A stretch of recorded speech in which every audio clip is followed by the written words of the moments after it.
दोस्तों अभी के समय में रसिया और यूक्रेन के बीच जो युद्ध चल रहा है उससे हम सब वाकिफ हैं। पर लड़ाई सिर्फ कंट्री पर ही नहीं, उनके शासक यानी कि लीडर्स पर भी बहुत डिपेंड करती है। जैसे आपने यह मुहावरा तो सुना ही होगा कि क्वालिटी मैटर करती है, क्वांटिटी नहीं। और इतिहास में कई बार ऐसा हुआ भी है। जैसे एक बार छोटे से इजराइल ने अकेले ही 6 से ज्यादा इस्लामिक कंट्रीज को हरा दिया था। इसलिए नहीं कि इस्लामिक कंट्रीज कमजोर थी, बल्कि इसलिए कि इजराइल की लीडरशिप उनके कंट्री से ज्यादा अच्छी थी। भले ही अभी के समय पर रसिया यूक्रेन पर थोड़ा भारी पड़ रहा हो, पर कोई भी नहीं बता सकता है कि आगे क्या होगा। हम सिर्फ अंदाजा लगा सकते हैं कि संभवतः कौन सा देश जीतेगा। अब ये बात तो हम सब जानते हैं कि रसिया यूक्रेन से बहुत शक्तिशाली है। ऐसे में तो जीत रसिया की ही होनी चाहिए। लेकिन हम ये भी जानते हैं कि अकेला शेर भी 10 गीदड़ों के बराबर होता है। अब शेर कौन है और गीदड़ कौन है, ये जानने के लिए आज के इस वीडियो में हम आपको रसिया के प्रेसिडेंट व्लादिमीर पुतिन और यूक्रेन के प्रेसिडेंट वोलोडिमिर जेलेंस्की पर डिजिटल और लॉजिकल कंपैरिजन देने वाले हैं, जिससे आपको एक साफ अंदाजा हो जाएगा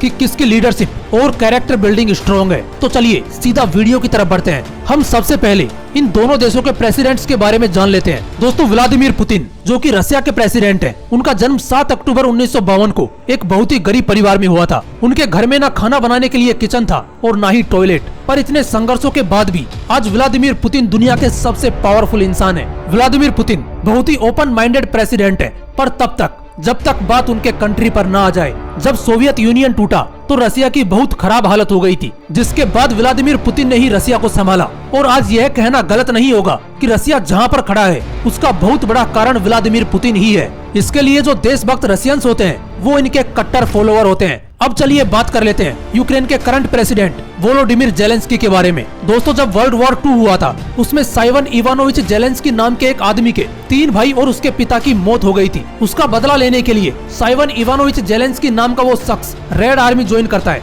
और 1945 में रेड आर्मी के साथ मिलकर हिटलर को हरा देते हैं। वही हिटलर जिसे दुनिया का सबसे बड़ा तानाशाह कहा जाता है। उसके बाद 25 जुलाई 1978 को साइवन इवानोविच जेलेंस्की के पोते वोलोडिमिर जेलेंस्की का जन्म होता है, जो फिलहाल यूक्रेन के प्रेसिडेंट है। दोस्तों आपको यह बात मालूम नहीं होगी कि यूक्रेन के प्रेसिडेंट वोलोडिमिर जेलेंस्की असल में एक कॉमेडियन है। वोलोडिमिर जेलेंस्की ने लॉ की पढ़ाई भी की है और वो एक प्रोफेशनल लॉयर भी है। ये एक यहूदी परिवार से आते हैं और यूक्रेन में उनके चाहने वाले करोड़ों की संख्या में है। आप कह सकते हैं कि यूक्रेन में इनके लिए मरने वालों की कोई कमी नहीं है। यही इनकी जो एक लोकप्रियता है, उसी के कारण आज ये यूक्रेन के प्रेसिडेंट भी हैं। तो दोस्तों चलिए देखते हैं कि इन दो बड़े प्रेसिडेंट्स में किन किन तर्कों पर कंपैरिजन हो सकता है। दोस्तों व्लादिमीर पुतिन एक स्किल्ड मार्शल आर्टिस्ट भी हैं और उनको ब्लैक बेल्ट भी मिला है। बस इतना ही नहीं, वर्ल्ड लेवल जूडो फाउंडेशन के वो डायरेक्टर भी रह चुके हैं। दोस्तों व्लादिमीर पुतिन को फाइटर प्लेन चलाना भी आता है और यहाँ तक कि उन्होंने फॉर्मूला 1 रेसिंग कार भी चलाई है। आपको विश्वास नहीं होगा,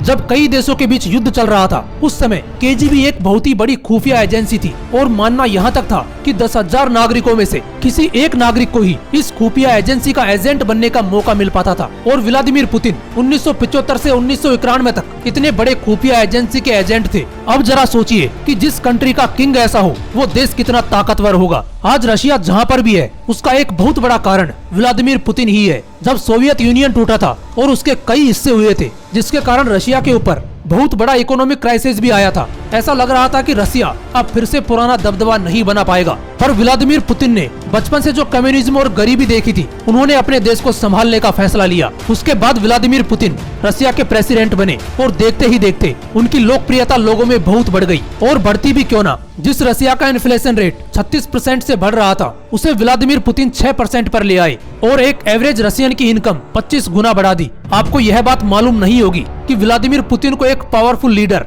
और दुनिया का रिचेस्ट पर्सन भी कहा जाता है, क्योंकि रसिया एक कम्युनिस्ट कंट्री है। मतलब वहाँ पर सिर्फ और सिर्फ व्लादिमीर पुतिन के ही शब्द चलते हैं। इसलिए एक तरह से आप कह सकते हैं कि पूरी रसिया की संपत्ति व्लादिमीर पुतिन की ही है, जो कि आज के समय में दुनिया के 3 सबसे अमीर इंसानों की कुल संपत्ति से भी ज्यादा है। चलिए आप देखते हैं यूक्रेन के प्रेसिडेंट की विशेषताएं क्या है। दोस्तों आपको पता नहीं होगा, पर यूक्रेन के प्रेसिडेंट असल में इससे पहले एक कॉमेडियन थे। ये सर्वेंट ऑफ द पीपल नाम के एक टीवी शो में काम करते थे, जो 2010 के बीच यूक्रेन में बहुत ज्यादा पॉपुलर हो गया। इस शो में जेलेंस्की एक प्रेसिडेंट बने थे और इसका लोगों पर इतना बड़ा प्रभाव पड़ा कि जेलेंस्की असल में ही यूक्रेन के प्रेसिडेंट बन गए। यूक्रेन के लोग पहले वाले प्रेसिडेंट बोरिस से बहुत नाखुश थे। इसका कारण था कि कि बोरिस सिर्फ एक कठपुतली थे जिससे रशियन गवर्नमेंट उनके जरिए यूक्रेन पर कंट्रोल रखती थी। इसलिए वोलोडिमिर जेलेंस्की की लोकप्रियता और बोरिस की लोगों में बढ़ती नफरत ने उनको कॉमेडियन से सीधे प्रेसिडेंट बना दिया। आप उनकी लोकप्रियता का अंदाजा इस बात से लगा सकते हैं कि उन्हें कोई भी मेजर इलेक्शन नहीं लड़ना पड़ा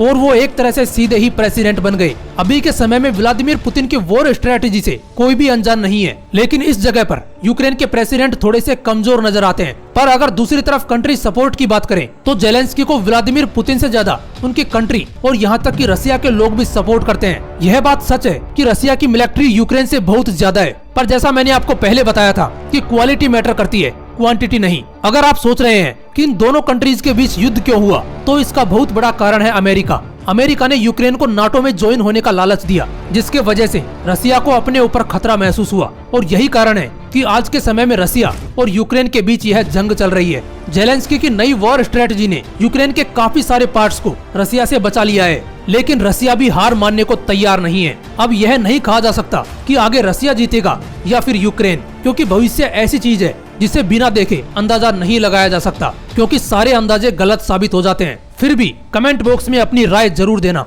जय हिंद, वंदे मातरम।